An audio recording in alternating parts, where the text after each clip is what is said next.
अदा ये कुदरत जा नमूना ॾिसो ये पत्थर आहिनि पर पानी में बुॾनि कोन था, तरनि था।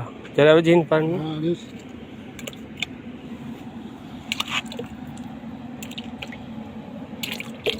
ये अच्छा पत्थर है, यो पेशावर खां आया आहिनि।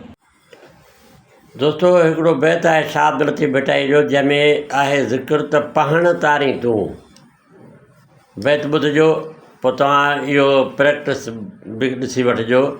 चए थो साहिब तुंहिंजी साहिबी अजब ॾिठीसूं, साहिब तुंहिंजी साहिबी अजब ॾिठीसूं, पन ॿोड़ी पाताल में पहण तारी तूं। जे राज़ी थी मूं त मेरियाई मां न लहां, कंवल पाड़ू पाताल में, कंवल पाड़ू पाताल में पहण तारी तूं। कंवल चवंदा आहिनि पॿुण जे ॿूटे खे, पॿुण जंहिंमें बिह खाईंदा आहियूं, टिकियूं बि खाईंदा आहियूं। पहण तारी तूं, कंवल पाड़ू पाताल में पहण तारी तूं। जे राज़ी थी मूं त मेरियाई मां न लहां। दोस्तों शेयर सुठो लॻेव त लाइक कयो, फॉलो कयो, सब्सक्राइब कयो मुंहिंजो चैनल यूट्यूब ते बाए तरह सब्सक्राइब जो तव्हांखे नालो वठंदो आहियां।